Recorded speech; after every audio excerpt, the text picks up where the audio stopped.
함께 잠시 기도하겠습니다.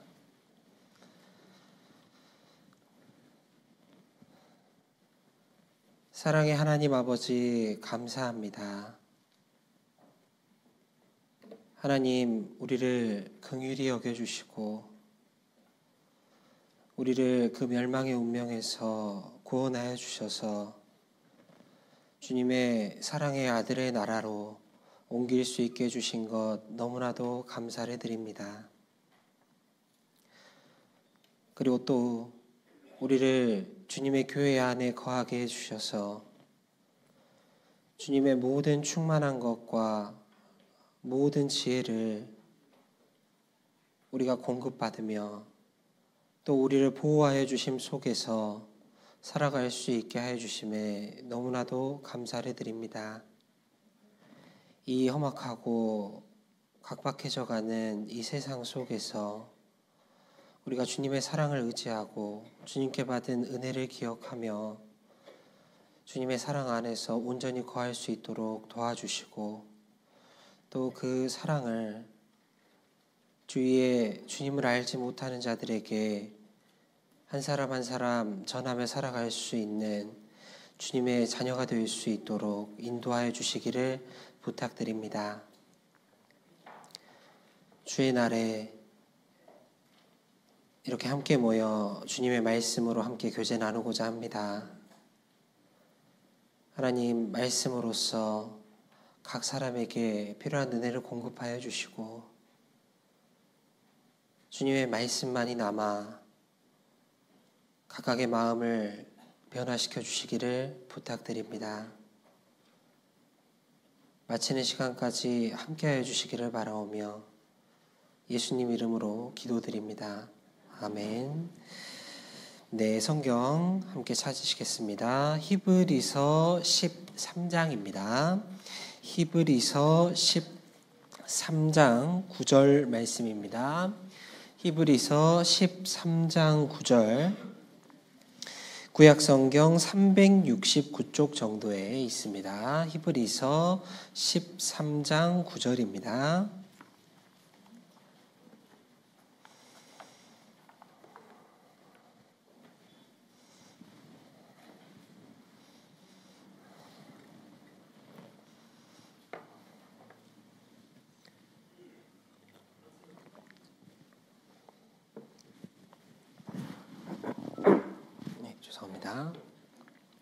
히브리서 13장 9절 말씀을 찾으셨으면 천천히 함께 읽겠습니다. 여러 가지 다른 교훈에 끌리지 말라.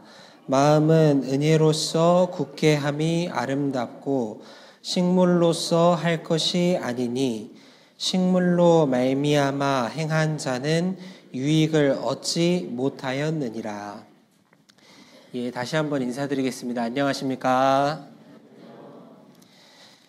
저는 2000년 12월 24일에 구원받은 이호주 형제라고 합니다. 구원받고 이제 교회에 들어와서 봉사하고 올해 1월 1일부로 해가지고 영광교회로 이제 발령을 받아서 함께 교제하고 있습니다. 이렇게 또 가까운 지역에 와서 이렇게 함께 교제할 수 있어서 감사드리고요. 오늘 이제 부족하지만 같이 짧은 시간이지만 함께 말씀 상고해 보면 좋겠습니다. 히브리서 13장 9절 말씀 제가 한 번 더 읽겠습니다. 여러 가지 다른 교훈에 끌리지 말라. 마음은 은혜로서 굳게 함이 아름답고 식물로서 할 것이 아니니 식물로 말미암아 행한 자는 유익을 얻지 못하였느니라 라고 했습니다. 시작하는 말씀에 마음은 은혜로서 굳게 함이 아름답고 라고 했습니다. 우리 그리스도인은 마땅히 마음이 굳어져야 합니다. 마음이 굳게 돼가지고 하나님 앞에서 마음이 굳어져서 어떤 것에도 흔들리지 않고 그 가운데를 심지가 견고한 자가 돼가지고 지키는 것이 너무나 중요합니다. 그래서 여기 여러 가지 다른 교훈에 끌리지 말라. 마음은 은혜로서 굳게 함이 아름다운 것인데 그것이 아니라 식물로서 말미암아 굳어지게 하면은 유익을 얻지 못하였느니라 라고 했죠. 그러니까 내 마음이 하나님 앞에 보시기에 아름다운 방법으로 마음이 굳어져야지만이 그 굳은 마음으로 주님 앞에 갈 때까지 내 마음을 지켰을 때 주님 앞에 남을 것도 있고 유익될 것도 있고 그것이 주님 앞에 상급으로 내 앞에 남아있게 되는 겁니다. 그런데 이 마음을 굳어지게 하는 것은 내가 마음을 이렇게 난 아무 곳에도 흔들리지 않을 거야 라고 내 마음만 이렇게 딱 먹는다고 해서 그렇게 되는 것은 아니잖아요. 세상 일처럼 그렇게 딱 떨어지게 이렇게 되는 것은 아닙니다. 그러면 어떻게 해야 내 마음이 굳어지고 심지가 견고하게 되어서 역경과 고난 중에도 흔들리지 않고 주님 오실 때까지 끝까지 가서 내 앞에 유익될 것으로 남는 방법은 어떻게 해야 되는 것인가, 그것을 오늘 이 본문 말씀을 통해서 확인을 해보도록 하겠습니다. 이 본문 말씀을 다시 보시면요, 첫 번째, 여러 가지 다른 교훈에 끌리지 말라라고 말씀하셨습니다.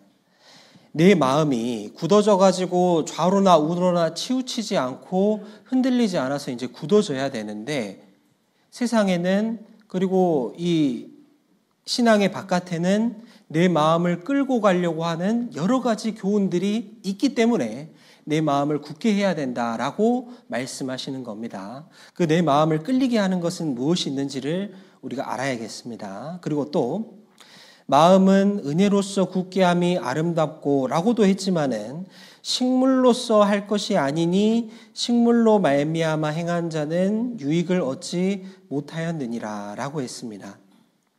때로는 마음이 식물로 말미암아 굳어지는 경우도 있는 겁니다. 식물은 은혜와는 다르게 눈에 보이는 것이고 이 땅에 속한 것이고 썩어질 겁니다. 그런 것으로 말미암아 내 마음이 굳어지게 되면은 그것은 결국에 갔을 때 유익될 것이 없게 되는 겁니다.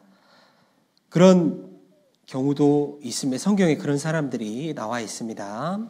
그리고 또 마음은 은혜로서 굳게 함이 아름답고, 이것이 우리가 생각해야 될 겁니다. 마음은 은혜로서 굳게 함이 아름답다라고 했습니다. 우리에게 주어진 그 은혜와 또 성경의 은혜로서 그 마음이 굳게 된 사람들의 그 결과는 어떻게 됐는지를 우리가 생각해 봄으로써 또 교훈을 받을 수가 있겠습니다. 먼저 여러 가지 다른 교훈에 끌리지 말라라고 했습니다. 이것은 우리들의 마음을 끌고 가려고 하는 여러 가지 교훈들과 여러 가지 유혹들이 실제로 있다라는 겁니다. 이 매력이라는 말 잘 아시죠? 매력. 이 매력 있네. 뭐 이런 말 많이 하잖아요. 이 매력이라는 말 자체에 우리 이제 어른들께서는 잘 아시겠지만 매자라는 것이 이제 끌다입니다. 끌다. 끌리는 힘이 매력입니다. 그래서 여러 가지 다른 교훈에 끌리지 말라라고 했는데 이것은 매력적인 것들입니다. 내 마음을 끌어가고 흔들리게 하는 것들이 겉보기에 막 우락부락하게 생기고 위협적으로 생기고 그런 것들이 아닌 겁니다. 내 마음을 움직이고 흔들리게 하고 끌어가는 것들은 아주 매력적이게 생겼고, 그리고 혹하게 생긴 것들이 내 마음을 끌고 가려고 하는 겁니다. 그런데 실제로 저희가 본문 말씀으로 읽은 이 히브리서, 이 성경이 기록될 이 당시에는 실제로 이 신앙생활을 하지 못하도록 여러 가지 다른 교훈, 끌리는 다른 교훈이 아니고 내 신앙을 위협하고 믿음을 지키기 위해 목숨을 걸어야 하는 일들이 이 성경을 기록할 당시에는 있었을 겁니다. 그런데 또 다른 편에는 이 여러 가지 다른 교훈이라고 했죠. 이 당시에 있는 그리스도인들의 마음을 끌고 가려고 하는 여러 가지 교훈들이 실제로 있었을 겁니다. 이 히브리서라는 성경의 제목을 봐서 우리가 알 수 있듯이 이 히브리서라는 성경의 편지죠. 이 편지를 수신하는, 그러니까 받는 대상은 어떤 사람들이냐면 히브리 사람들이에요. 히브리 사람들은 유대인이죠. 이스라엘 사람들입니다. 그 유대인들의 마음을 끌고 가는 것들은 여러 가지 교훈들, 율법들, 장로의 유전들, 그리고 조상적부터 내려오는 어떤 신령한 지식들, 율법주의, 천사 숭배, 이런 것들이 있었습니다. 과거에 있던 위대한 지도자들을 숭배하는, 우상화하는 그런 마음들도 있었을 겁니다. 그런 여러 가지 교훈들에 이 히브리인 중에서 구원받은 사람이라고 할지라도 다시 자기가 이렇게 집중해 있던, 자신이 이렇게 골몰해 있던 과거에 섬겨오던 것들, 율법이나 유전이나 그런 것들로 다시 돌아가려고 하는 사람들이 있었던 거예요. 그래서 그 사람들의 마음이 끌려가지 않도록, 흔들리지 않도록 잡아주기 위해서 기록된 것이 바로 이 히브리서라는 성경입니다.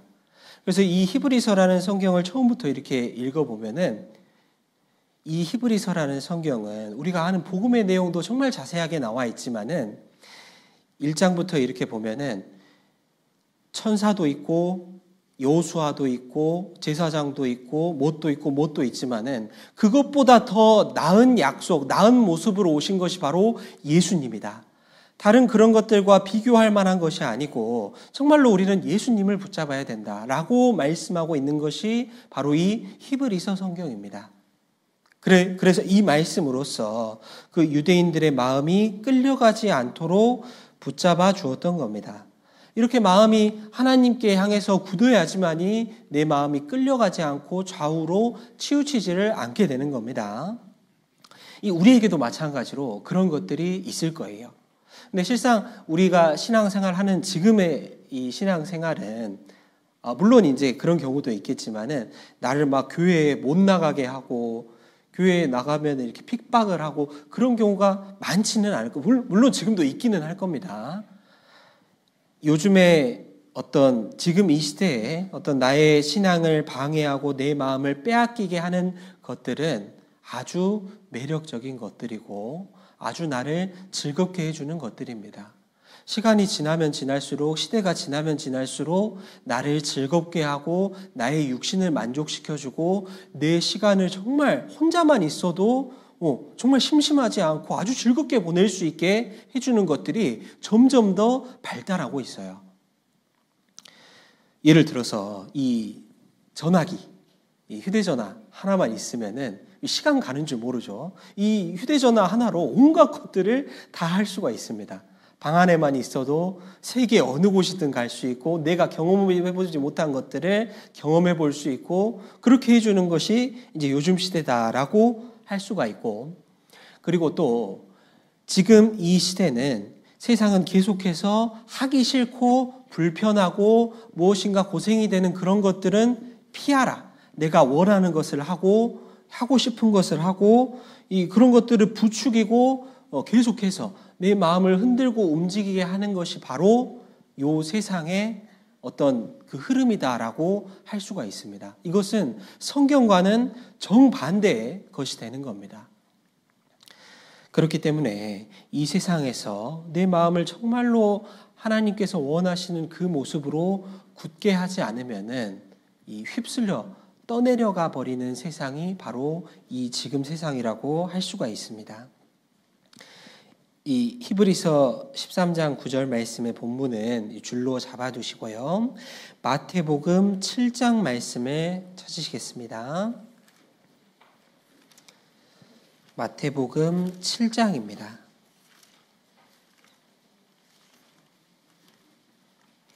마태복음 7장 24절, 25절입니다. 신약 성경 11쪽 정도에 있습니다. 마태복음 7장 24절, 25절입니다.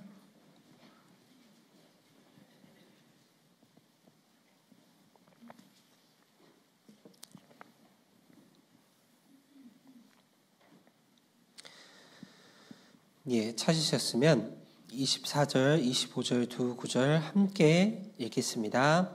그러므로 누구든지 나의 이 말을 듣고 행하는 자는 그 집을 반석 위에 지은 지혜로운 사람 같으리니 비가 내리고 창수가 나고 바람이 불어 그 집에 부딪히되 무너지지 아니하나니 이는 주초를 반석 위에 놓은 연고요. 이게 많이 아시는 그 비유의 말씀입니다. 여기 반석 위에 집을 지은 사람이 있습니다. 이 사람을 말씀을 듣고 행하는 자다라고 했습니다. 정말 아시는 것처럼 이 반석은 예수 그리스도이고 우리는 가장 먼저는 반석 대신 그리스도로 말미암아 확실하게 구원을 받아야 됩니다. 그것이 먼저고 그것이 없으면 아무것도 되지를 않죠. 그리고 그 그리스도에게 뿌리 내리고 터가 굳어져 가지고 정말 굳은 마음이 되어야 됩니다. 그렇게 되면은 여기 말씀에 나와 있는 것처럼 비가 내리고 물이 불어나고 창수가 나고 강한 바람이 불지라도 그 집은 무너지지 않는 겁니다. 그리고 그 그리스도 예수님이라는 그 터 위에 고린도전서 3장에 보면은 그 터 위에 무엇으로 세우는지 조심하라, 세우기를 조심하라 라고 했습니다. 그래서 금이나 은이나 보석과 같이 정말 타지 않을 것으로 없어지지 않을 것으로 그 터 위에 세우게 되면은 공력의 불이 지나갈 때 그것이 타지 않고 남게 될 것이다 라고 했습니다. 그리고 또 뒤이어서 26절, 27절입니다. 말씀을 제가 읽겠습니다.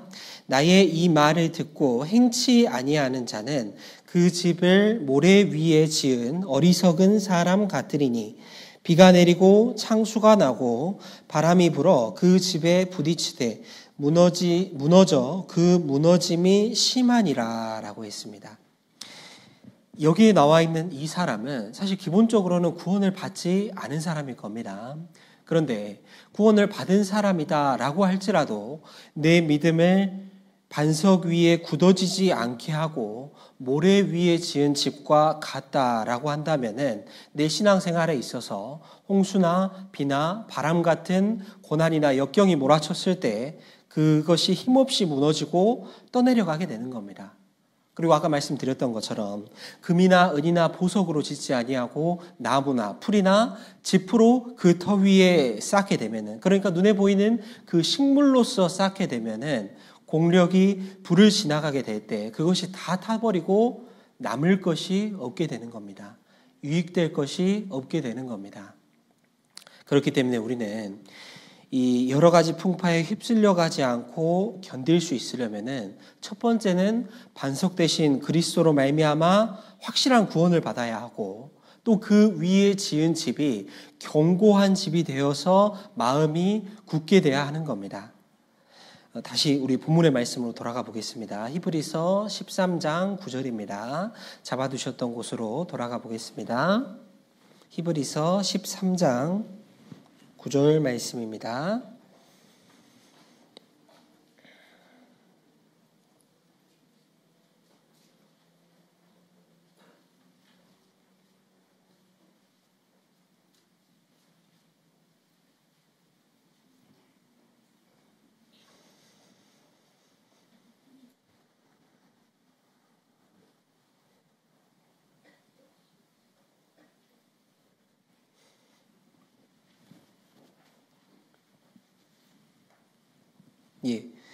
다시 한번 같이 읽겠습니다.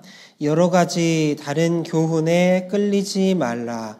마음은 은혜로서 굳게 함이 아름답고 식물로서 할 것이 아니니 식물로 말미암아 행한 자는 유익을 얻지 못하였느니라. 그러면은 여러 가지 다른 교훈에 끌리지 않게 내 마음을 굳게 하는 방법은 무엇이 있느냐?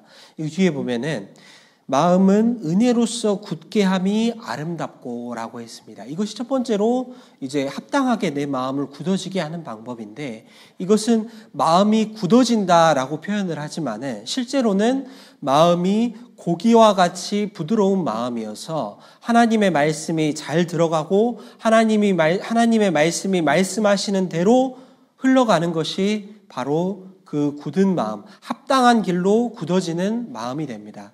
이렇게 마음이 굳어져야 하는데 반대로 식물로서 할 것이 아니니 식물로 말미암아 행한 자는 유익을 얻지 못하였느니라 라고 했습니다. 다른 방법은 유익을 얻지 못하는 방법인데 이것은 식물로서 내 마음을 굳어지게 하는 그 방법이 되는 겁니다.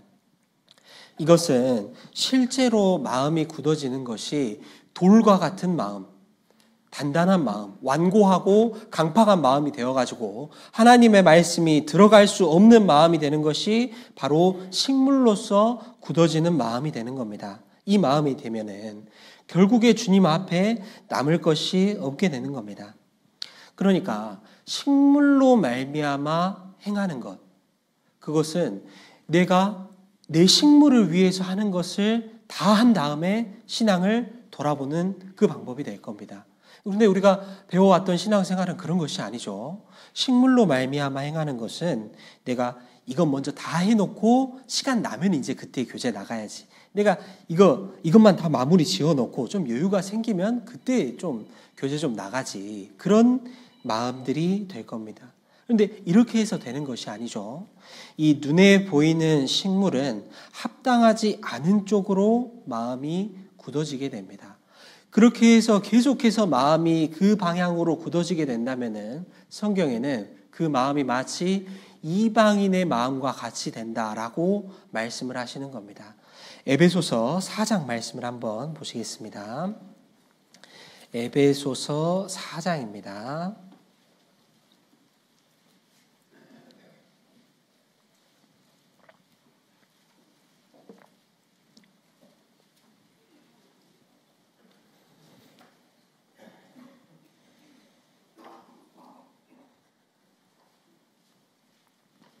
에베소서 4장 17절로 19절 말씀입니다. 신약성경 314쪽 정도에 있습니다.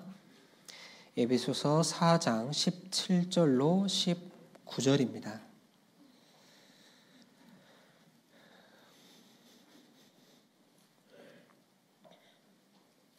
에베소서 4장 17절로 19절 제가 읽겠습니다. 그러므로 내가 이것을 말하며 주 안에서 증거하노니 이제부터는 이방인이 그 마음에 허망한 것으로 행함같이 너희는 행하지 말라. 저희 총명이 어두워지고 저희 가운데 있는 무지함과 저희 마음이 굳어짐으로 말미암아 하나님의 생명에서 떠나 있도다. 저희가 감각 없는 자 되어 자신을 방탕에 방임하여 모든 더러운 것을 욕심으로 행하되 라고 했습니다. 여기 17절에 보면 이방인이 그 마음에 허망한 것으로 행함같이 라고 했습니다. 이방인은 하나님을 모르는 자입니다. 소망도 없고 이 땅만을 소망을 삼아서 사는 것이 바로 이방인입니다. 그렇기 때문에 이방인은 당연히 이 허망한 것을 따라서 살며 이 땅의 소망을 삼고 사는 것이 당연합니다. 그런데 구원을 받았어도 이방인과 같이 허망한 것, 영원하지 못한 것, 없어질 것, 그것이 이제 식물인데 그것으로 소망을 삼고 살아갈 수 있다는 겁니다. 그렇게 되면은 그 마음이 이 총명이 어두워지고 저희 가운데 이제 무지하게 되고 하나님의 생명에서 떠나게 되는 겁니다. 하나님의 말씀을 받아들일 수 없게 되고 그 하나님의 생명을 소유한 사람의 모습과는 거리가 멀어지게 되는 겁니다. 그 마음에서 점점 더 식물로 내 마음을 굳게 해서 나아가게 되면은 마음이 굳어짐으로 말미암아라고 했죠. 마음이 굳어지고 또 나아가서 저희 19절에 저희가 감각 없는 자 되어라고 하는 겁니다. 계속해서 그 마음으로 나아가서 마음이 점점 더 굳어지게 되면은 결국에는 그 마음이 감각 없는 자 되어라는 그 마음까지 나아가는 겁니다. 성경에서 죄를 대표하는 질병 중에 하나가 바로 문둥병입니다. 문득병은 잘 아시는 것처럼 그 병에 들게 되면은 감각이 없어지고 다치게 돼도 고통을 못 느끼게 됩니다. 그것이 감각 없는 자 되게 되는 겁니다. 그리고 또 거기서 더 나아가게 되면은 감각 없는 자 되어 자신을 방탕에 방임하여 모든 더러운 것을 욕심으로 행하되라고 하는 겁니다. 자신을 방탕에 방임하게 되고 그리고 죄를 드리고 죄를 즐기고 하는 것이 이제는 욕심으로 행하되라고 하는 겁니다. 전에는 내가 이 교회 안에 있을 때는 죄가 들어오게 되면은 내 마음이 멀쩡합니까? 아니죠. 내 마음 속에서 거리끼게 되고 이것을 어떻게든 떨쳐내려고 하는 그런 마음이 생기게 돼 있어요. 뛰쳐나오고자 하는 마음이 생기게 돼 있어요. 그런데 점점 더 마음이 굳어지고 식물로서 마음이 굳어지는 것이 점점 더 심각해지게 되면은 죄가 내 안에 들어와도 이제는 무덤덤해지게 되는 겁니다. 그리고 점점 더 그것이 내 마음으로 들어와서 내 마음이 더욱더 굳어지게 되면은 이제는 방탕에 방임하기를 욕심으로 행하게 되는 겁니다. 전에는 들어와서 떨쳐내려고 애를 썼지만은 이제는 그 죄를 내 안에 들여오는 것을 욕심으로 내가 원함으로 들여오게 되는 그것까지 이르게 되는 것이 바로 마음이 굳어지는 결과가 되는 겁니다. 우리 주변에 혹 이제 교제에 떨어져 가지고 멀어졌다가 오랜만에 이렇게 누구를 이렇게 만나게 되면은 그런 경우 있지 않습니까? 그런 경우에 이렇게 얘기를 해보면은 전에는 교제도 하고 구원에 대한 얘기도 나누고 신앙적인 교제도 하고 했었는데 마음이 멀어지고 식물로서 마음이 굳어진 마음에는 하나님의 생명에 대한 얘기를 나눌 수 없을 정도로 마음이 굳어지게 되는 것을 볼 수가 있는 겁니다. 그렇게 마음이 굳어지게 되면 하나님의 생명에서 멀리 떠나게 되고 감각이 없어지고 욕심으로 죄를 들여오게 되는 겁니다. 성경에서 또 마음이 굳어진 그 모습을 이렇게 표현하고 있는데요. 시편 119편입니다.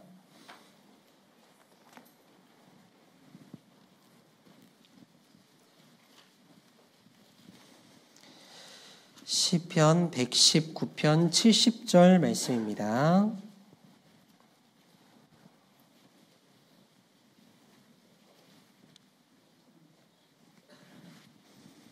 시편 119편 70절 구약성경 891쪽 정도에 있습니다.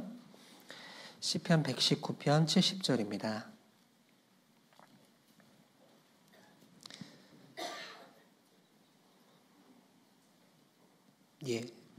찾으셨으면 한 구절 천천히 읽겠습니다.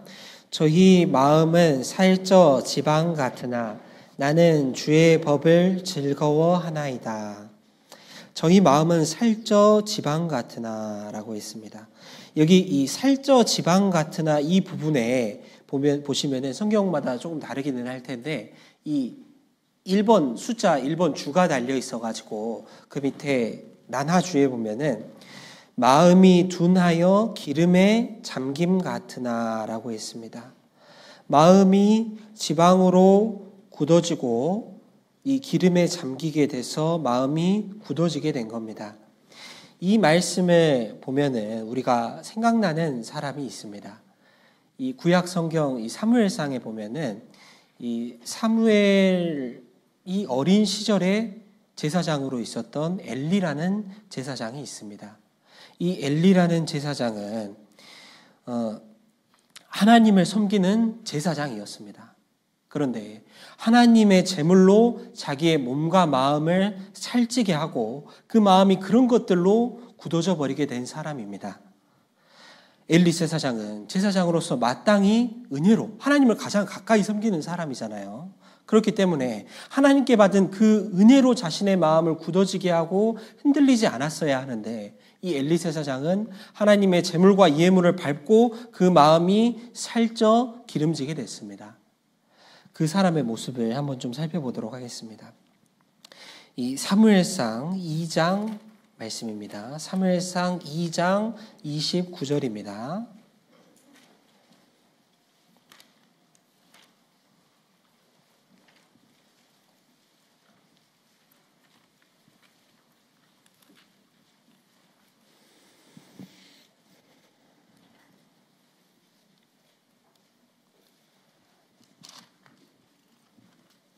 사무엘상 2장 29절입니다.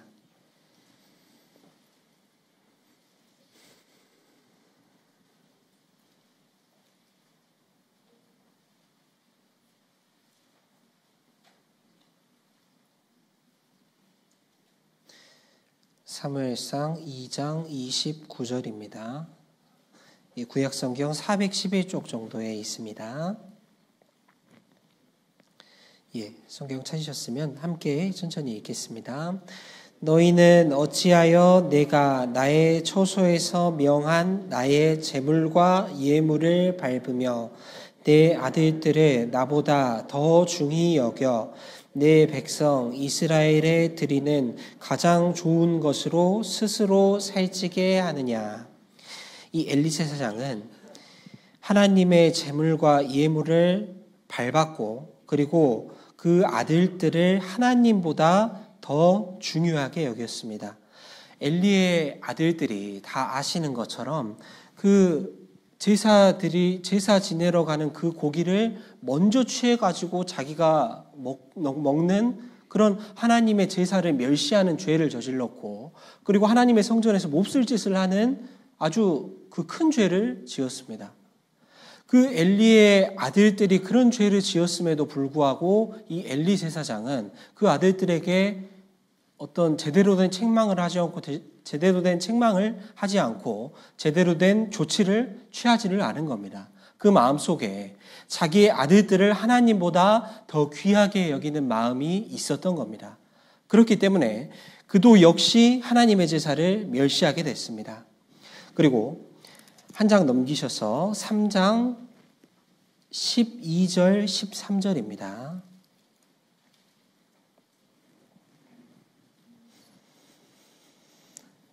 한 장 넘기셔서 3장 12절 13절입니다.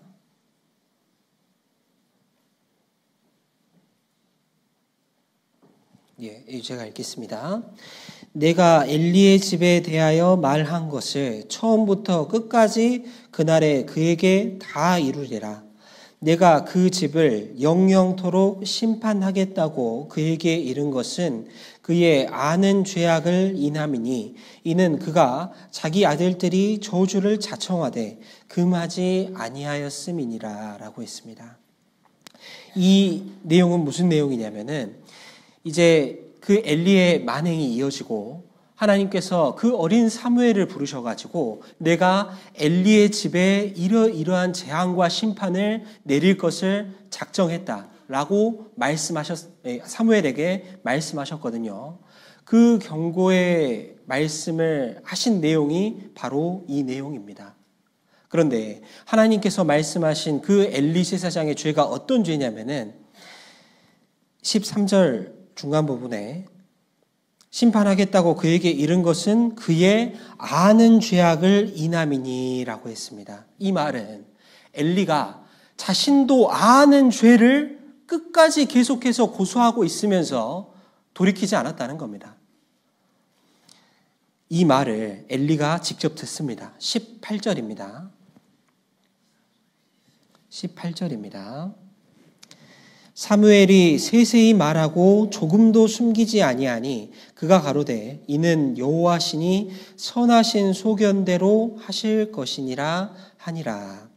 엘리 제사장이 사무엘에게 네가 하나님께 들은 말씀을 하나도 빠지지 말고 나에게 얘기해 줘라 라고 해서 그 내용을 자신의 집이 멸망당하고 심판당할 것을 하나도 빠지지 않고 세세히 듣습니다. 그리고 엘리 제사장의 반응이 이런 겁니다. 이는 여호와시니 선하신 소견대로 하실 것이니라. 이 말은 어떻게 보면은 엘리 제사장이 하나님의 명령을 순순히 받고 처분을 받는 그런 마음을 낮추는 마음인가 보다. 물론 그렇게도 생각을 할 수도 있겠지만은 한편으로는 엘리 제사장은 하나님의 그 경고의 말씀, 심판의 내용을 들었을 때 그는 죄를 뒤집어 쓰고 무릎을 꿇고 옷을 찢고 하나님 앞에 회개했어야만 하는 겁니다. 히스기야 왕은 자신에게 병이 생겼다는 얘기를 들었을 때 하나님 앞에 무릎을 꿇고 얼굴을 벽으로 향하고 정말 눈물을 흘리면서 기도했습니다. 그런데 이 엘리 제사장은 그것을 그냥 순순히 그냥 아무런 감각 없이 심상하게 받아들이게 된 겁니다. 그래서 그의 결국은 이 뒤에 4장 18절입니다.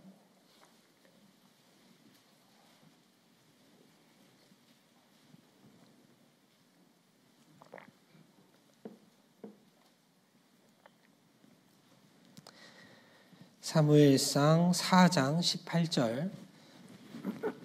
네, 죄송합니다.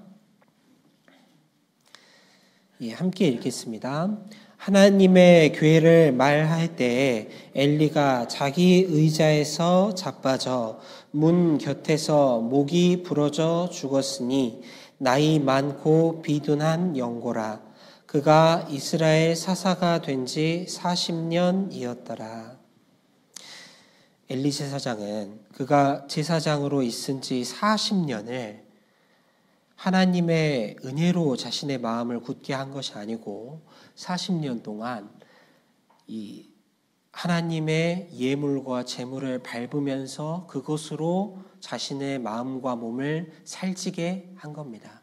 그래서 하나님께서 엘리 제사장을 죽게 하신 그 이유가 죽었으니 나이 많고 비둔한 연고라라고 말씀하신 거예요. 그가 이 하나님의 은혜로서 마음을 살찌운 것이 아니고 그가 유지하고 있는 제사장의 어떤 지위와 외형만을 누리고 즐긴 겁니다. 그것으로 스스로의 마음을 계속해서 굳게 만들었던 겁니다. 그 결국에는 아무것도 유익될 것이 없게 되는 겁니다. 그리고 또 식물로 말미암아 굳어진 사람이 있습니다. 이 히브리서 12장을 보시겠습니다. 히브리서 12장, 저희 본문의 말씀으로 잡아두셨던 13장 말씀에서 조금만 앞으로 가시면은 히브리서 12장 15절로 17절입니다.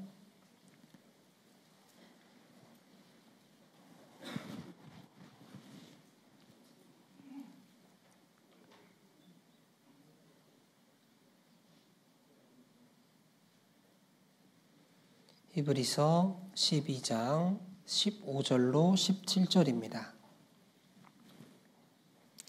제가 먼저 좀 읽겠습니다. 너희는 돌아보아 하나님 은혜에 이르지 못하는 자가 있는가 두려워하고 또 쓴 뿌리가 나서 괴롭게 하고 많은 사람이 이로 말미암아 더러움을 입을까 두려워하고 음행하는 자와 혹 한 그릇 식물을 위하여 장자의 명분을 판 에서와 같이 망령된 자가 있을까 두려워하라. 너희의 아는 바와 같이 저가 그 후에 축복을 기업으로 받으려고 눈물을 흘리며 구하되 버린 바가 되어 회개할 기회를 얻지 못하였느니라. 여기 또 식물로 말미암아 마음이 굳어진 에서라는 사람이 있습니다.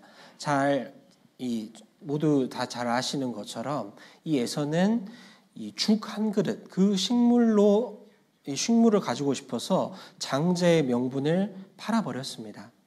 여기 이제 히브리서 12장 15절부터 이렇게 말씀을 쭉 보면요. 우리가 신앙생활을 하면서 두려워해야 될 것에 대해서 얘기하고 있습니다. 너희는 돌아보아 첫 번째로 하나님의 은혜에 이르지 못하는 자가 있는가 두려워하고 라고 했습니다. 가장 첫 번째로 우리가 경계하고 두려워해야 될 것은 첫 번째로 은혜에 이르지 못하는 자가 있는가 두려워하라 라고 했습니다. 만일 우리 가운데 있으면서도 구원을 받지 못한 자가 있다면은 그것은 이 구원을 받지 않으면은 그 뒤에 것도 있을 수가 없잖아요. 그렇기 때문에 이것이 가장 크게 두려워해야 될 것이 되는 겁니다. 그리고 뒤이어서 또 쓴 뿌리가 나서 괴롭게 하고 많은 사람이 이로 말미암아 더러움을 입을까 두려워하고 라고 했습니다. 쓴 뿌리로 인해 가지고 쓴 뿌리가 나서 괴롭게 하고, 그러니까 내 안에 어떤 깊숙하게 있는 죄로 인해서 내가 괴롭게 되고 또 어떤 이단의 교리나 어떤 교회 안에 들어온 죄로 인해서 그 죄가 퍼지게 될까 두려워하라 라고 했습니다. 또 뒤이어서 6절 음행하는 자와 혹 한 그릇 식물을 위하여 장자의 명분을 판 에서와 같이 망령된 자가 있을까 두려워하라 라고 했습니다. 그리고 이어서 식물로 말미암아 마음이 굳게 된 사람이 있는지 두려워해야 된다는 겁니다. 에서라는 사람은 이 한 그릇 식물, 눈에 보이는 것으로서 영원한 축복도 잃어버렸고 이 뒤에 에서의 삶은 전적으로 눈에 보이는 것만 따라가고 그것으로 충족하는 모습으로 성경에 기록되게 됩니다. 그는 칼을 의지하며 살았습니다. 그리고 가나안 여자를 취하고 아내로 맞아들여서 살았습니다. 그리고 이 에서의 후손이 에서의 별명이 에서가 붉은 사람이라고 하잖아요. 그래서 에서의 후손이 에돔이라는 민족이 그 에서의 후손입니다. 그런데 성경의 이제 선지서에 에돔이라는 나라에 대해서 나오는 설명을 보면은 에돔이라는 민족은 어떤 요새와 같은 지형에 있어가지고 이 침공하기가 어려운 그런 지역에 있었던 것 같아요. 그래서 에돔이라는 족속은 그 자신의 환경과 눈에 보이는 것을 의지해서 마음이 높아진 민족이어서 하나님께서 네가 그것을 의지하고 있다가 나에게 망할 것이다 라는 경고의 말씀을 듣는 그 민족이 바로 에돔이라는 민족입니다.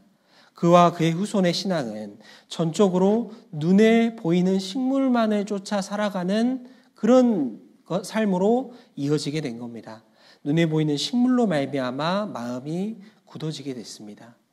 또 우리가 잘 아는 가룟 유다도 그렇습니다. 가룟 유다는 예수님을 3년 반 동안 따라다녔지만은 눈에 보이는 식물과 같은 그 동계만을 바라보며 살았습니다. 그래서 그 예수님 안에 하나님이 있는지 없는지 예수님의 겉모습만 보고 동계만을 바라보았기 때문에 그 능력이 어디서 나오는지는 관심이 없었습니다. 그래서 예수님을 그 은 30에 팔아버렸고 그리고 예수님을 판 뒤에도 예수님 안에 하나님이 계시고 그리고 그 뒤에 눈에 보이지 않는 영원한 세계가 있다는 것을 알았다면은 유다는 자살하는 선택을 하지는 않았을 겁니다. 예수님은 3년 반 동안이나 따라다녔지만은 그 마음이 식물로 말미암아 굳어지게 됐기 때문에 눈에 보이는 것만을 따라가고 그리고 눈에 보이지 않는 영원한 세계와 하나님의 사랑과 예수님의 은혜에 대해서는 돌아보지 않고 생각지 않았던 겁니다. 그 마음이 식물로 말미암아 완전히 굳어져 버리게 됐습니다. 로마서 8장을 보시겠습니다.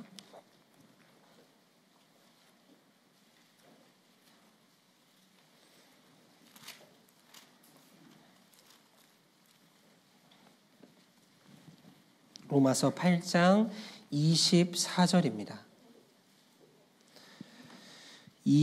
신약성경 250쪽 정도에 있습니다. 로마서 8장 24절입니다. 찾으셨으면 천천히 함께 읽겠습니다. 우리가 소망으로 구원을 얻었음에 보이는 소망이 아니니 보는 것을 누가 바라리요. 구원받은 그리스도인이라면은 눈에 보이는 것을 바라는 것이 그리스도인이 아닙니다. 우리는 눈에 보이는 것을 바라는 것이 아니고 보이지 않는 영원한 것과 하나님의 은혜를 바라는 것이 바로 그리스도인의 모습이 될 겁니다.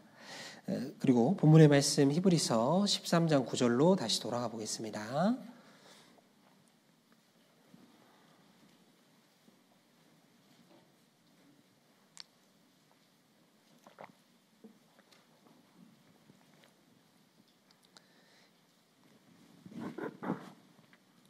히브리서 13장 9절 한 번 더 함께 읽겠습니다.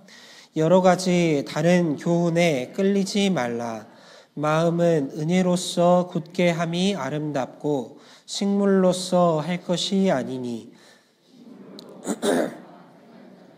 유익을 얻지 못하였느니라. 마음은 은혜로서 굳게 함이 아름답고 라고 했습니다. 주님 앞에 합당한 길로 마음이 굳어지는 것은 은혜로 말미암아 될 때 그것이 아름답게 되는 겁니다. 마음이 잘못 굳어지는 것은, 식물로 말미암아 굳어지는 것은 마음이 강팍하게 되고 이방인과 같이 되는 것이지만은, 이 하나님 앞에 합당한 방법으로 은혜로서 마음이 굳어지게 되면은 그 마음은 이제는 더 이상 좌우로 치우치지 않고 정말 주님 앞에, 주님 오시는 그날까지 심지가 견고한 자가 되어서 그 믿음을 지켜나가는 모습이 되는 겁니다. 지금 이 시대는 특히나 주님 오시는 그날까지 우리의 마음을 지키고 믿음을 지키고 하는 것이 쉽지 않은 시대가 맞습니다. 그러니까 그 마음이 더욱더 중요하다라고 할 수가 있겠습니다. 은혜로 마음이 굳어진 사람은 은혜를 크게 받으면 받을수록 그 큰 은혜로 인해서 더 큰 일에 헌신하게 되고, 그리고 더 큰 고난이 온다고 할지라도 그 큰 은혜로 말미암아 흔들리지 않고 그 믿음을 지키게 되는 겁니다. 그 은혜의 힘으로 우리는 주 앞에서 흔들리지 않고 심지가 견고한 그리스도인이 되어야 하는 겁니다.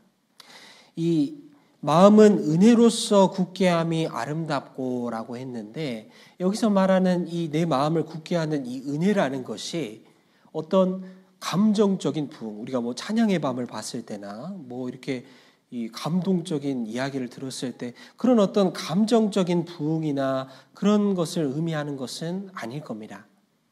이 은혜는 우리가 단지 감정으로는 채 표현할 수도 없는 것이고, 그리고 감당할 수 없는 하나님의 선물입니다. 천국을 우리에게 기업으로 소유하게 하신 것인데, 그 은혜의 선물을 사실은 나로서는 이룰 자격도 없고 능력도 안 되고 나는 감당할 수가 없는, 그것이 바로 하나님의 선물이 되는 겁니다. 그래서 우리가 스스로 얻을 수 없기 때문에 거저 주시는 바 영광스러운 하나님의 그 선물이 되는 겁니다. 이 은혜의 선물은 받아본 사람은 그것이 얼마나 큰 것인지를 알고 있습니다. 받아보면 압니다. 그런데 그러니까 받아본 사람은 너무 크고 감사해가지고, 그 은혜 받은 사람은 받은 은혜가 너무 크기 때문에 뭐라도 해야 됩니다. 내가 능력이 없고 가진 것이 없고 할 수 있는 것이 없다고 할지라도 나는 내가 받은 하나님의 은혜에 보답하는 마음으로 무엇이든지 해야만 하는 것이 그 은혜 받은 사람의 마음인 거예요. 그런데 은혜를 받지를 않았거나 아니면 그 은혜를 크게 여기지 않는 사람은 그렇게 생각하지 않습니다. 은혜를 받은 적이 없거나 그것을 크게 생각하지 않는 사람은 그냥 성경에서 이같이 큰 구원이다, 큰 은혜 받았습니다 라고 얘기하니까 그냥 큰가 보다라고 하고, 어떤 그 은혜로 말미암아 크게 헌신하는 사람을 보게 되면은 저렇게까지 해야 되나, 너무 과한 거 아닌가, 이 시대에 좀 안 맞는 거 아닌가, 이런 생각을 하는 것이 은혜를 작게 여기고 은혜 받지 못한 사람의 마음이 될 겁니다. 은혜의 선물을 정말로 받은 사람은 마음이 강하게 되고, 그리고 환난 중에도 견고합니다. 바람이 불고 비가 내리고 창수가 난다고 할지라도 그 집이 무너지지 않는 사람이 바로 은혜로 마음이 견고하게 된 사람입니다. 이와 같이 성경 속에도 은혜로 마음이 견고하게 되어가지고 더 이상 식물에 매이지 않고 식물에 흔들리지 않게 된 그 사람들이 있습니다. 사도행전 4장을 함께 보시겠습니다.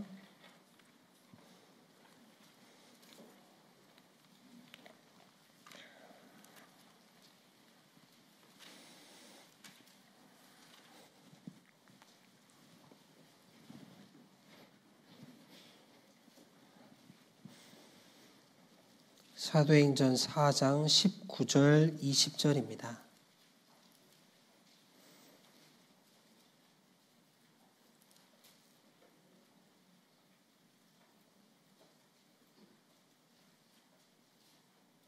사도행전 4장 19절 20절입니다.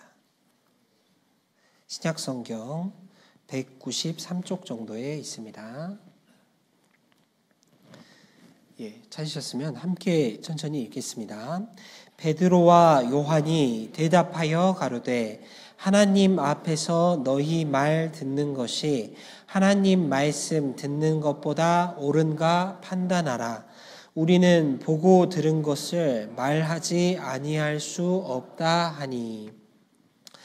사도들은 예수님과 3년 반을 동행을 하다가 예수님께서 십자가에 죽고 돌아가시고 이제 부활 승천하신 후에 성령이 이 땅에 임하고 이 사도들에게는 이제는 진정한 은혜를 깨닫는 마음이 들어왔습니다. 그들의 마음이 굳어지게 되었고 이제는 그 하나님의 은혜의 복음 증거하는 일을 맡게 되었습니다. 이제 베드로와 요한이 그렇게 복음을 전하는 중에 유대인의 공회에 잡히게 됩니다. 잡히게 돼가지고 여러 가지 이제 신문을 받다가 다시는 예수의 이름으로 전하지도 말고 외치지 말라라고 하는 그 경고를 받고 이제 나가라라고 하고 이제 보내게 됩니다. 근데 이제 나가면서 하는 말인 겁니다. 이 유대인의 공회라고 하는 것은 힘이 굉장히 강하고 무섭잖아요. 근데 거기 잡혀서 이렇게 뭔가 이렇게 신문을 받다가 나간 겁니다. 그래서 나가면서 다시는 예수의 이름으로 전하지 말라라고 경고를 받고 너 이제 가라고 하고 나가는데 만약에 저 같았으면 이제 그냥 가라고 하면은 예 알겠습니다 하고 갔을 겁니다. 그런데 이 사도들의 마음은 그 말을 가만히 듣고 앉아있지 못하는 거예요. 그 마음이 은혜로 굳어져 있고 이제는 사람들에게 받는 핍박이나 어떤 식물이나 그런 것에 매이지를 않는 겁니다. 그래서 예수님의 이름으로 전하지 말라 하는 말을 들었을 때 이 베드로와 요한은 기어코 이 말을 해야만 하는 겁니다. 베드로와 요한이 대답하여 가로되 하나님 앞에서 너희 말 듣는 것이 하나님 말씀 듣는 것보다 옳은가 판단하라. 우리는 보고 들은 것을 말하지 아니할 수 없다 하니. 이 사도들의 마음에는 하나님의 은혜의 복음이 가득 들어차 있고 그것을 말하지 않고는 견딜 수가 없는 겁니다. 마치 봉한 가죽 부대처럼 그것이 터져서 말을 하지 않고서는 견딜 수가 없는 겁니다. 그래서 그렇게 위협과 핍박이 와도 그 입에서 나와야만 했습니다. 그 사도들의 그 은혜는 점점 더 크게 자리 잡고 마음은 은혜로 점점 더 굳어지게 됐습니다. 그래서 결국엔 어디까지 가느냐. 사도행전 20장입니다.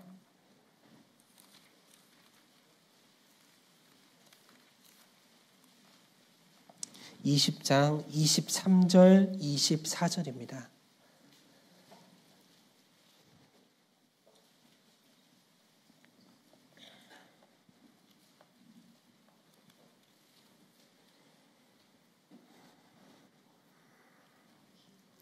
사도행전 20장 23절 24절입니다.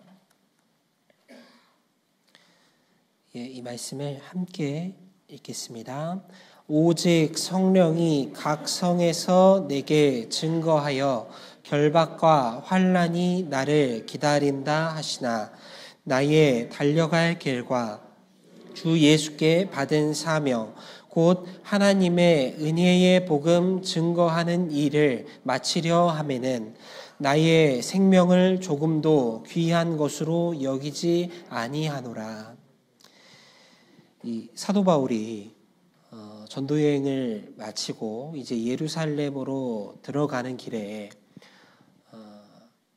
이 밀레도라는 곳에서 에베소에 있는 장로들과 임원들을 다 이렇게 초대해가지고 이제 교제를 하는 과정 속에서 이 한 얘기입니다. 예루살렘으로 사도 바울이 들어간다고 하니까 장로들과 임원들이 만류하는 겁니다. 거기 가면 어떻게 될 줄 다 아시지 않느냐고. 들어가지 말라고 만류하지만은 사도 바울의 마음은 그 눈에 보이는 것이나 어떤 사람들의 위협에서 그런 것들로 인해서 그 마음이 매이지 않는 겁니다. 결박과 환난이 나를 기다린다 하시나 그럼에도 불구하고 사도의 마음에는 하나님께 받은 은혜가 가득 들어차 있고 그것으로 이미 마음이 굳게 되었기 때문에 나의 달려갈 길과 주 예수께 받은 사명 곧 하나님의 은혜의 복음 증거하는 일을 마치려 하면은 나의 생명을 조금도 귀한 것으로 여기지 아니하노라라고 하는 겁니다. 사도 바울뿐만 아니라 하나님의 은혜를 받고 마음이 굳어진 이 사도들의 모든 사람의 마음 속에는 이 마음이 동일하게 있었을 겁니다. 그래서 이 순교하고 주님을 전하는 것으로 삶을 마치게 됐습니다. 이사야 52장에 보면은 좋은 소식을 가져오며 평화를 공포하며 복된 소식을 가져오며 구원을 공포하며 시온을 향하여 이르기를 내 하나님이 통치하신다 하는 자의 산을 넘는 발이 어찌 그리 아름다운고라고 했습니다. 마음은 은혜로서 굳게함이 아름답고라고 했습니다. 마음이 굳어진 사람의 결국은 모든 고난과 역경을 넘고 주님의 복음을 전하게 되기 때문에 아름다운 모습으로 나타나는 겁니다. 마음이 굳어져 가지고 모든 고난과 역경을 넘고 복음을 전하게 되는 사람의 모습이 아름다운 모습이 되는 겁니다. 은혜는 마음을 굳게 합니다. 그리고 또 이 은혜로 마음이 흔들리지 않고 굳게 되었던 사람으로 이 무비보셋이라는 사람이 있습니다. 이 무비보셋이라는 사람의 그 성경에 나오는 그 모습을 쭉 이렇게 살펴보게 되면은 그 모습이 한 사람이 은혜로 구원을 받아가지고 그 마음이 굳어져서 주님 오시는 그날까지 그 굳어진 마음으로 신앙을 지키고 살아가는 그 모습이 정말 잘 이렇게 표현되어 있다라고 할 수가 있습니다. 우리 성경 사무엘하 9장 말씀을 함께 보시겠습니다. 사무엘하 9장입니다.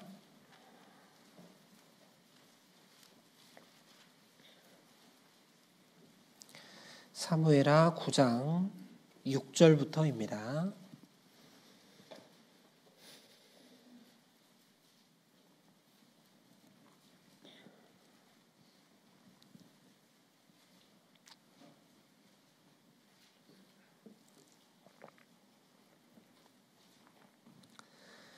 사무엘하 9장 6절부터입니다.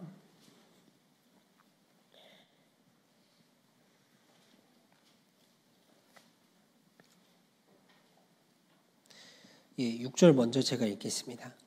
사울의 손자 요나단의 아들 무비보셋이 다윗에게 나와서 엎드려 절하매 다윗이 가로되 무비보셋이여 하니 대답하되 주의 종이 여기 있나이다.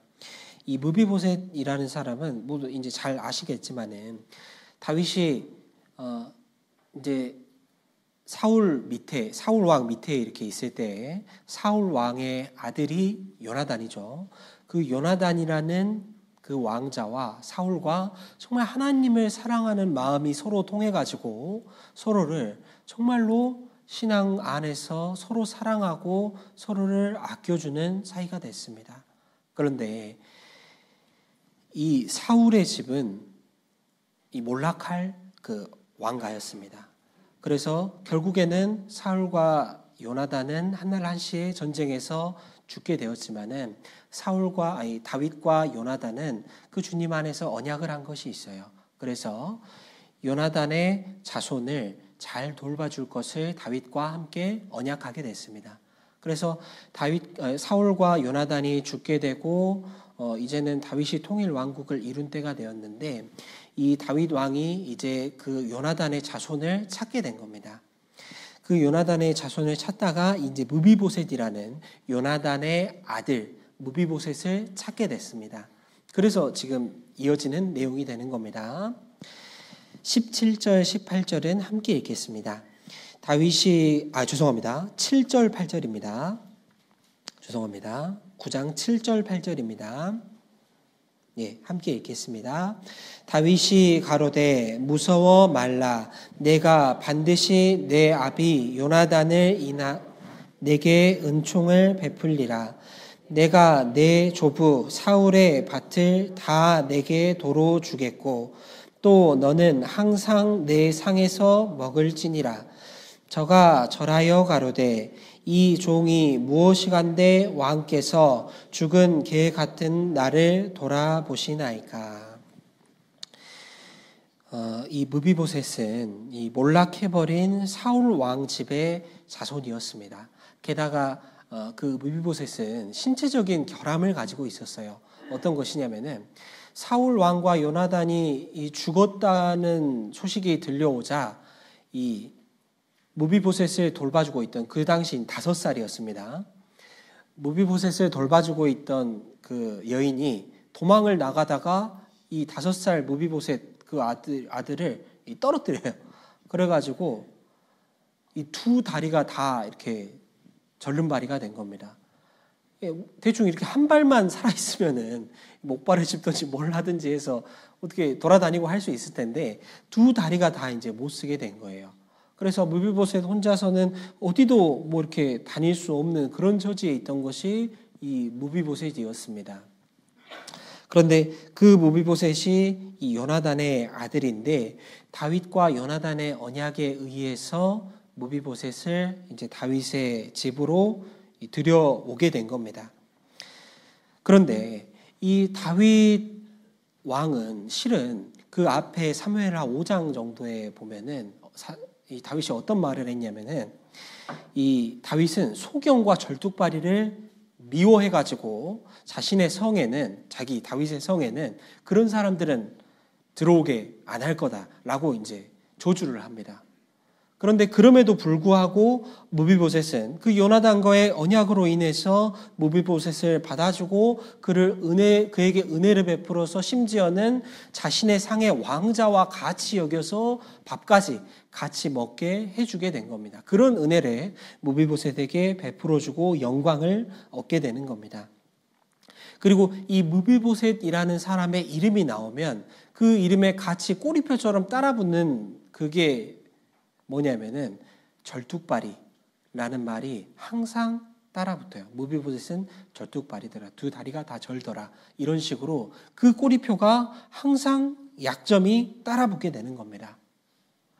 이 무비보셋이라는 사람이 다윗 왕의 성으로 들어와서 살게 된 그 모습은 실은 우리 그리스도인이 구원을 받아서 하나님 나라에 이르게 된 그 모습을 잘 담고 있다라고 할 수가 있는 겁니다.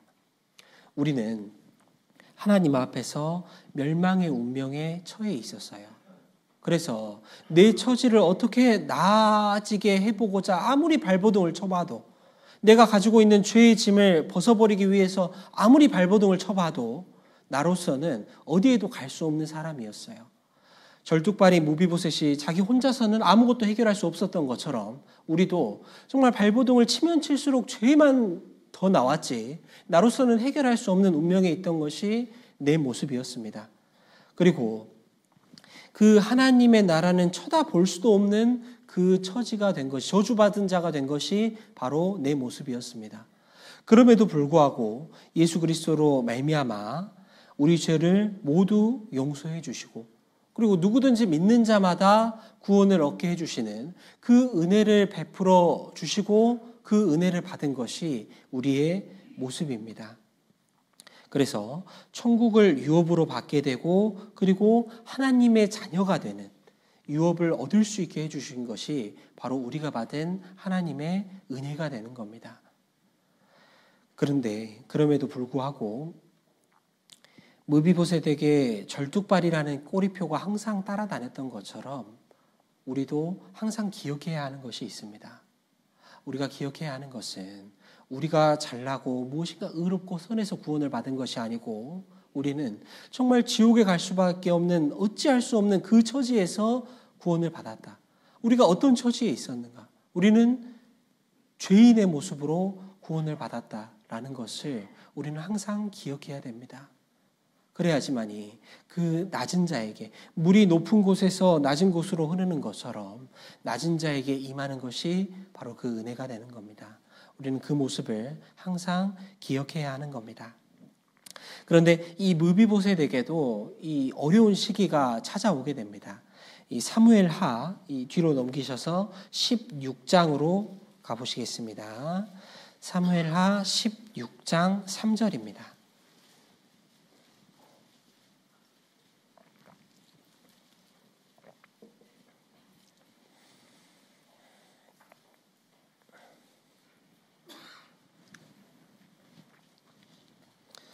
사무엘하 16장 3절입니다.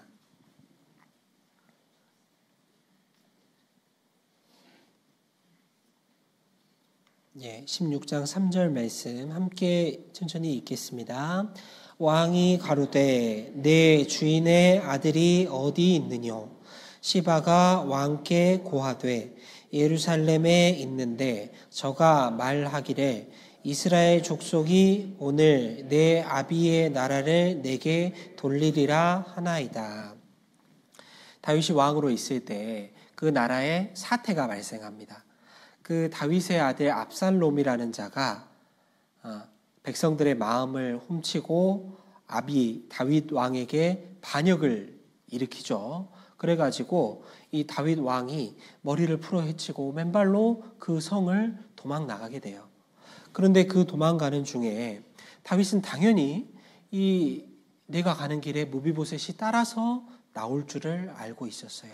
그런데 안 보이는 겁니다.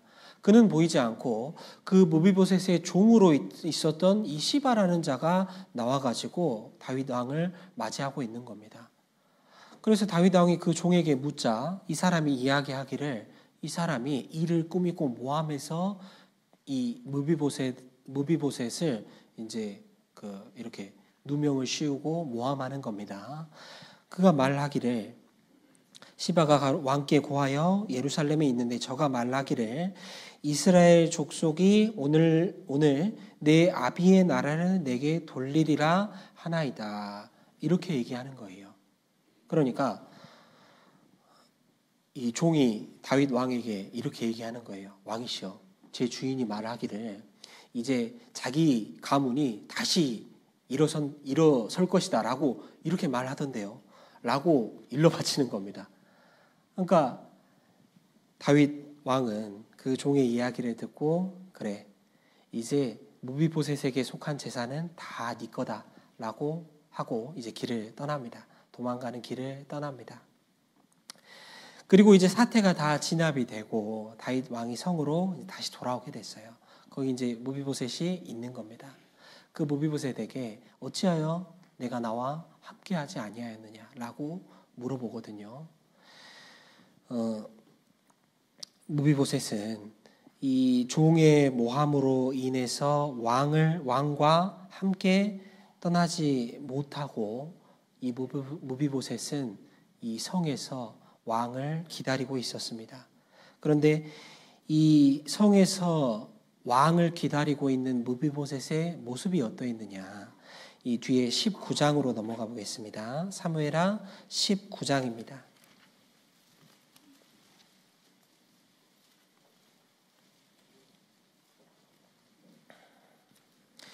19장 24절입니다.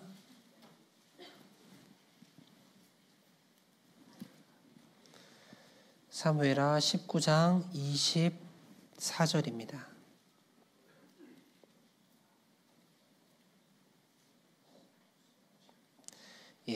함께 읽겠습니다. 사울의 손자 무비보셋이 내려와서 왕을 맞으니 저는 왕의 떠난 날부터 평안히 돌아오는 날까지 그 발을 맵시 내지 아니하며 그 수염을 깎지 아니하며 옷을 빨지 아니하였더라. 이 무비보셋은 그 다윗 왕이 돌아오기까지 자신의 옷을 빨지도 않고 수염을 깎지도 않고 머리를 깎지도 않고 머리를 풀어헤치고 그 맨발인 모습으로 그 왕이 떠나던 날 그 모습 그대로 왕을 기다리고 있었습니다. 이 모습은 실은 다윗 왕이 그 도망 나가던 때 그 모습과 같습니다. 다윗 왕이 압살롬으로부터 도망쳐 갈 때 머리를 가리우고 맨발로 울며 행하고 라고 했습니다. 다윗 왕은 그 머리를 풀어 헤치고 맨발로 정말 거짓골로 이렇게 나갔던 겁니다. 무비보셋은 그 다윗이 나가던 그 모습을 보았기 때문에 자신도 그 모습 그대로 왕을 기다리고 있었던 거예요. 그래서 다윗 왕이 25절에 예루살렘에서 와서 왕을 맞을 때에 왕이 저에게 물어 가로되 무비보셋이여 내가 어찌하여 나와 함께 가지 아니하였더뇨 라고 물어보는 겁니다. 이 무비보셋의 모습은 왕에게로 향하는 모습이 왕이 다시 평안히 돌아오는 그때까지 변하지도 않고 흔들리지도 않았습니다. 종이 자신에게 무슨 말을 했든지, 종이 자신을 어떻게 모함했든지 그것은 이제는 상관이 없었습니다. 왕에 대한 그 마음은 어떤 그 종에 대한 복수의 마음이나 그런 것이 중요한 것이 아니고, 이제는 왕이 무사한지, 왕은 어떻게 지내고 있는지, 그 왕이 평안히 돌아오기만을 기다리고 있었던 겁니다. 이제는 그 무비보셋의 마음을 채워주는 것은 왕이 무사히 돌아오는 그것, 평안히 돌아오는 그것이 자신의 마음을 채워주게 되었던 겁니다. 그 무비보셋의 마음을 붙잡고 사로잡고 흔들리지 않게 해주었던 그 은혜라는 것은 무엇이냐? 뒤에 28절을 보시겠습니다. 19장 28절입니다.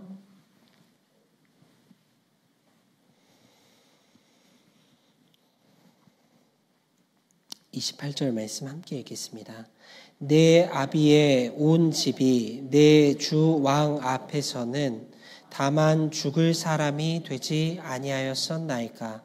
그러나 종을 왕의 상에서 음식 먹는 자 가운데 두셨사오니 내게 오히려 무슨 오름이 있어서 다시 왕께 부르짖을 수 있사오리이까.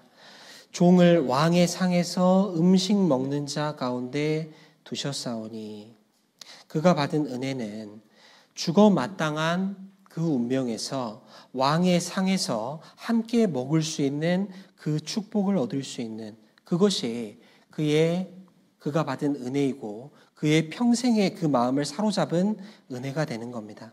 그렇기 때문에 이제는 다른 것이 중요하지를 않는 겁니다. 그리고 무비보셋이라는 종이 와가지고 그가 모함하고 꾀를 내가지고 무비보셋이라는 사람의 재산을 전부 차지하게 됐습니다. 그러니까 어때요? 무비보셋 입장에서는 억울하고 그 재산을 다시 되찾을 수도 있잖아요. 그래서 그 재산을 되찾고자 왕에게 호소하고, 아니 그거 내가 한 거 아니라고, 그 자신 재산 다시 나에게로 주라고 그렇게 해도 세상에서 아무도 뭐라고 할 사람이 없을 거예요. 원래 자기 거였으니까. 그리고 억울하게 뺏겼으니까. 그런데 무비보셋의 마음은 이제 그런 것이 중요한 게 아닌 겁니다. 이 30절, 뒤에 30절 보겠습니다.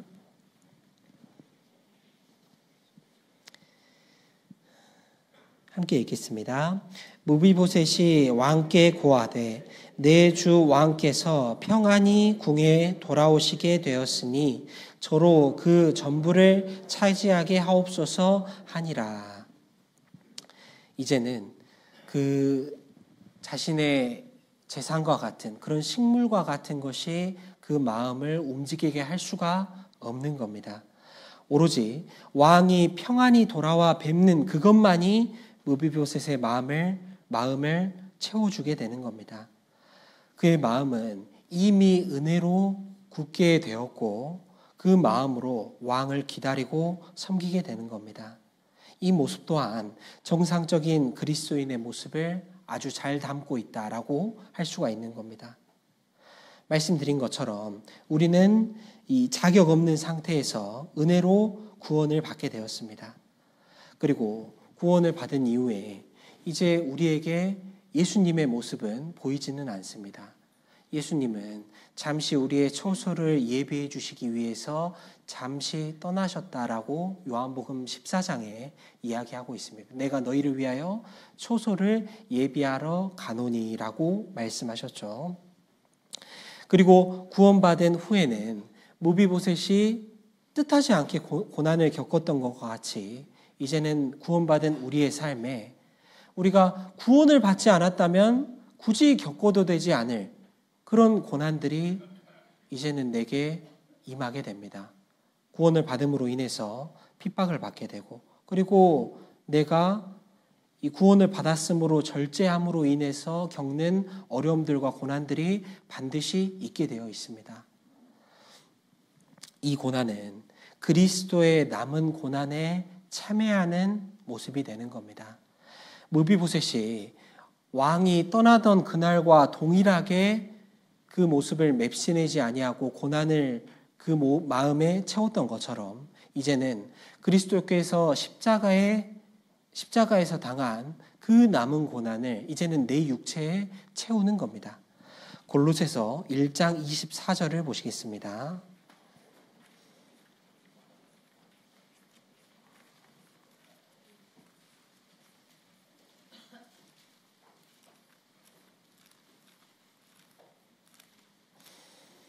골로새서 1장 24절입니다.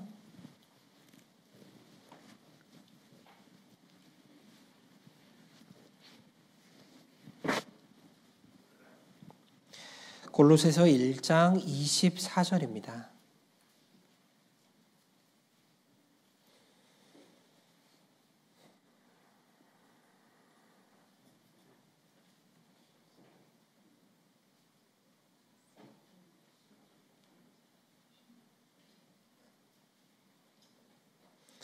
골로새서 1장 24절 함께 읽겠습니다.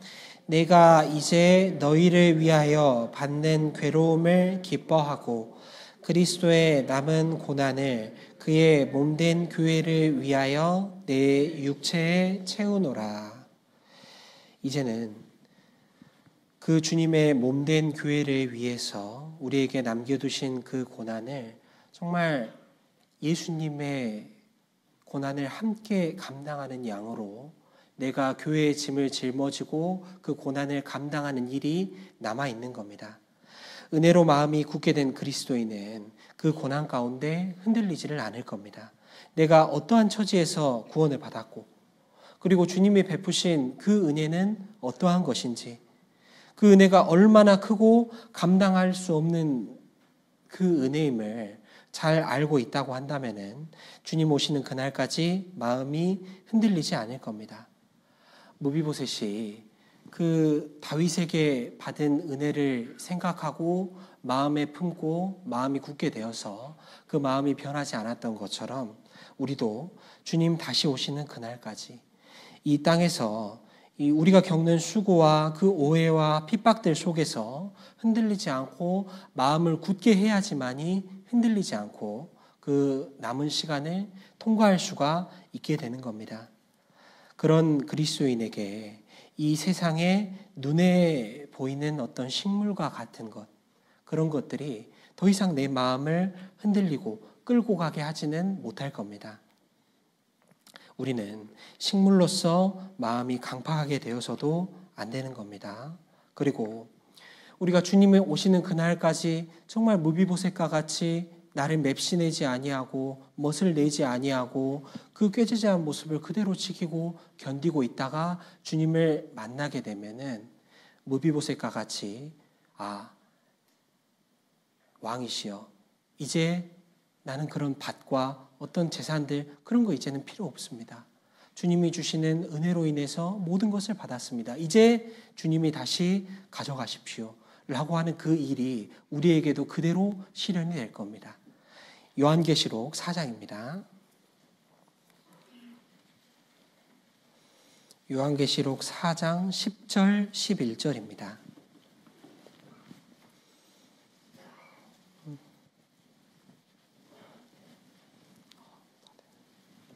요한계시록 4장 10절 11절입니다.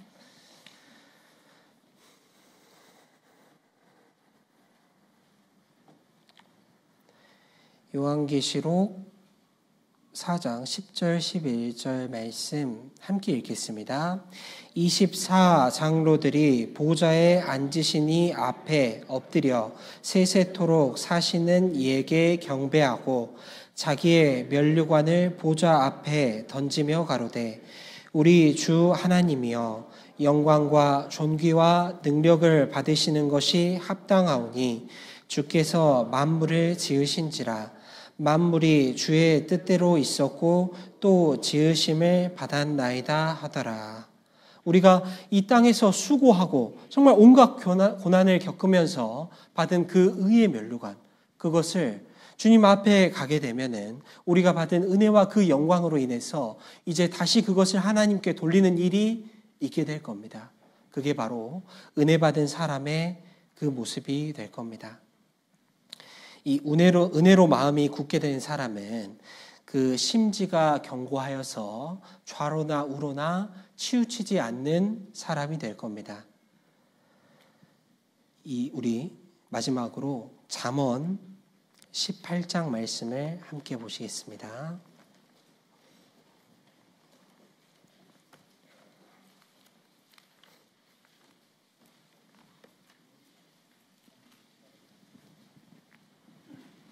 잠언 18장 10절 11절 말씀입니다.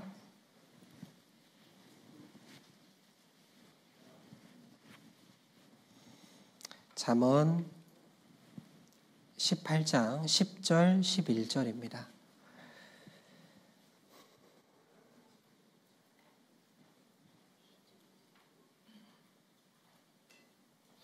예, 함께 읽겠습니다. 여호와의 이름은 견고한 망대라. 의인은 그리로 달려가서 안전함을 얻느니라. 부자의 재물은 그의 견고한 성이라.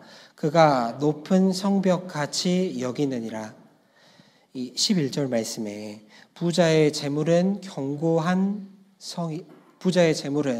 그의 견고한 성이라라고 했습니다.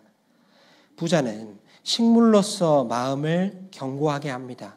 그래서 그의 마음이 견고한 성이 되어서 높은 성벽같이 여긴다라고 했는데, 식물로서 마음이 굳게 된 사람은 부자의 견고한 성과 같이 그 마음이 높아져서 하나님의 말씀이 그 성벽을 뚫지도 못하고 넘어올 수도 없습니다. 계속해서 마음이 견고해지고 완고해지고 강팍하게 되는 겁니다. 그런데 정말로 하나님의 말씀으로 은혜로서 마음이 견고해진 사람은 10절의 모습과 같습니다. 여호와의 이름은 견고한 망대라. 의인은 그리로 달려가서 안전함을 얻느니라 라는 겁니다. 하나님의 은혜의 보좌 앞으로 나아가는 사람은 그 마음이 하나님 안에서 정말 합당한 마음으로 마음이 굳어지게 되고 견고한 망대로 들어가게 돼서 그 마음이 안전함을 누리게 되는 겁니다. 정말 우리 모두가 지금 이 시대에 나를 즐겁게 해주고 내 마음을 끌어가고 내 마음이 세상으로 끌려가게 하는 교훈들이 너무나도 많이 있습니다. 내 마음을 죄송합니다.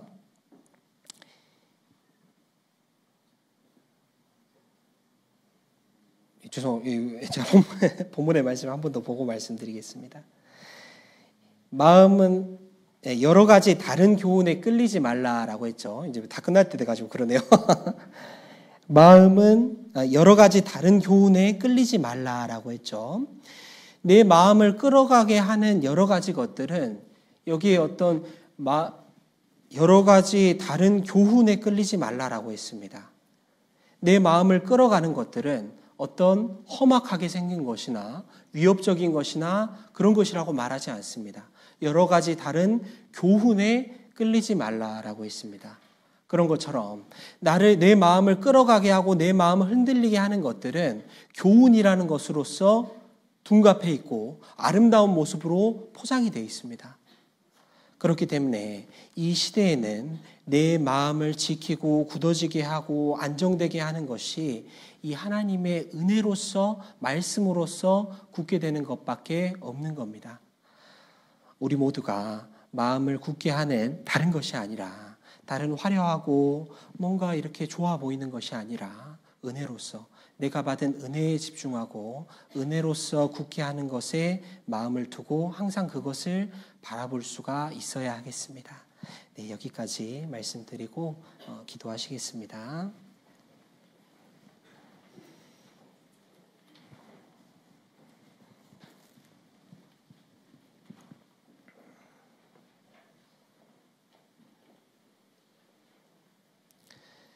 사랑의 하나님 아버지 감사합니다.